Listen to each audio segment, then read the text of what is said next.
Una sa lahat, ang pagbibigay galang at puri sa ating Panginoong Hesukristo. Gayon din po sa inyo, mga magulang at mga kapatid, at sa lahat ng nakakarinig ng tinig na ito, na sa pamamagitan ng inyong mga kapatid na Iglesia Philadelphia ay aming pong maipahayag ang katotohanan na magpapalaya sa sinumang nananalig sa Kanya. Ganito ang sinabi ng Panginoon sa pamamagitan ng sulat ni San Juan, Kapitulo 8, versikulo 32. At inyong makikilala ang katotohanan, at ang katotohanay magpapalaya sa inyo. Ang katotohanan na malalaman natin sa araw na ito ay tungkol sa anak ng Diyos.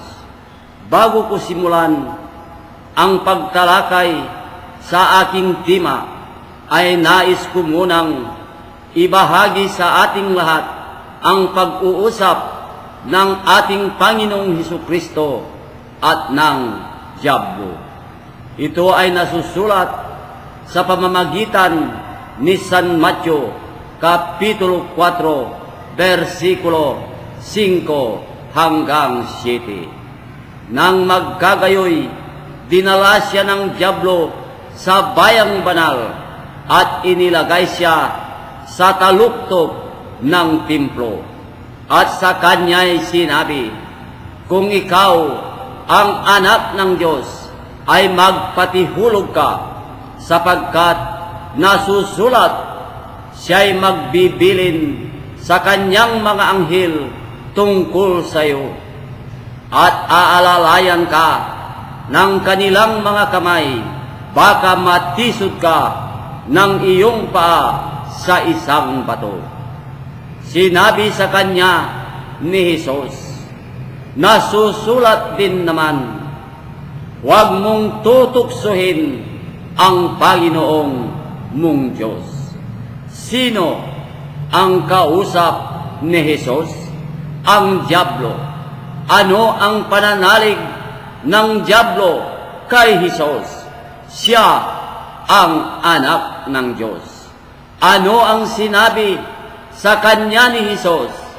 Huwag mong tutuksohin ang Panginoon mong Diyos.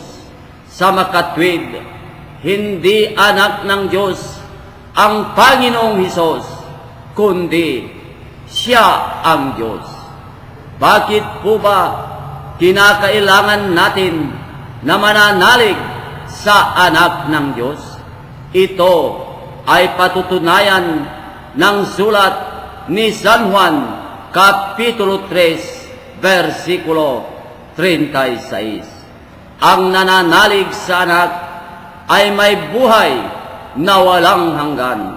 Ngunit ang hindi tumatalima sa anak, hindi magkakaroon ng buhay, mananatili sa kanya ang puot ng Diyos.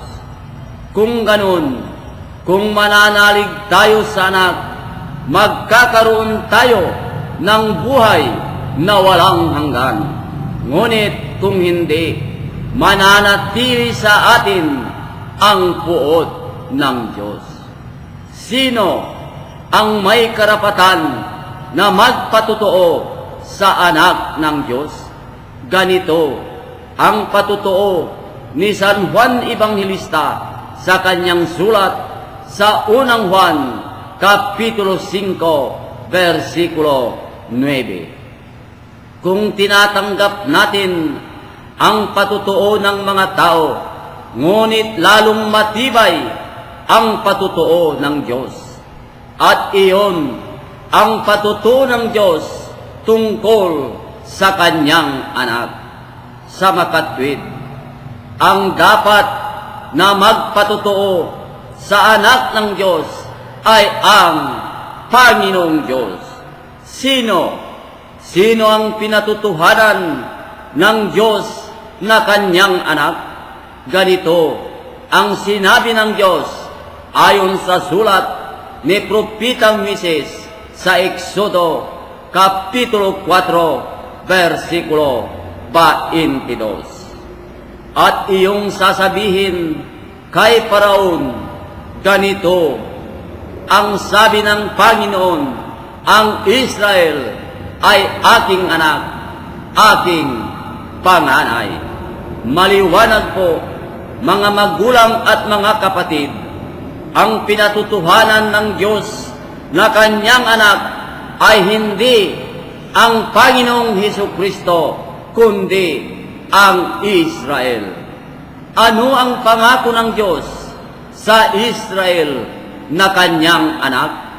Ganito ang sinabi ng Panginoong Diyos ayon sa sulat ni Propita Isaias, Kapitulo 42, versikulo 1. Ito ang lingkod ko na aking itataas, na aking pinili at kinalulugdan. Ibubuhos ko sa kanya ang aking espiritu, at sa mga bansa ay siya ang magpapairal ng katarungan.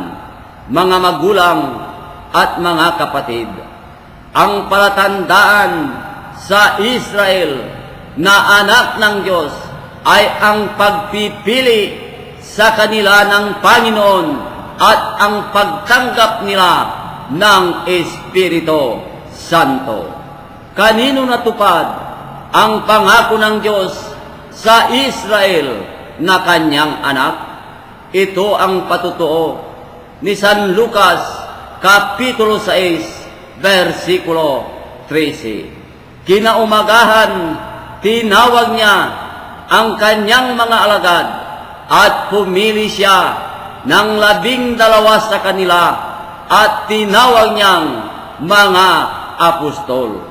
Sinabi sa kanila ng Panginoon ayon sa sulat ng Ang Mga Gawa, Kapitulo 1, versikulo 8. Ngunit bibigyan kayo ng kapangyarihan pagbaba sa inyo ng Espiritu Santo.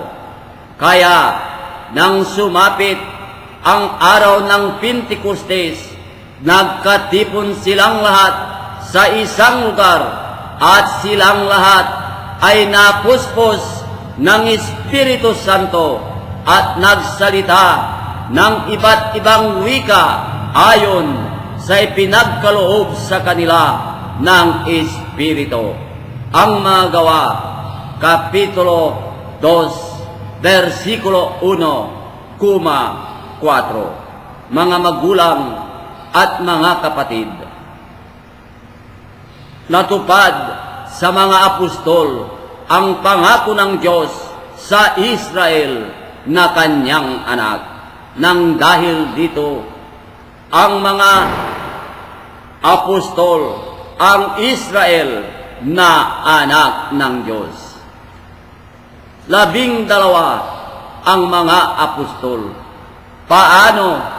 Paano sila magiging isa upang magiging bugtong na anak ng Diyos? Ganito ang patutuo ni Apostol Pablo ayon sa sulat niya sa mga taga-Galacia, Kapitulo 3, versikulo 16. Ngayon, kay Abraham nga sinabi ang mga pangako, at sa kanyang binhi, hindi sinabi ng Diyos at mga binhi na gaya baga sa marami, kundi gaya sa iisa lamang, at sa iyong binhi na si Kristo. Mga magulang at mga kapatid, kung ating pong saliksikin ang kasulatang ito, mayroong Kristo na binhi ni Abraham. Binhi ba ni Abraham ang Panginoong Hesus? Hindi. Ganito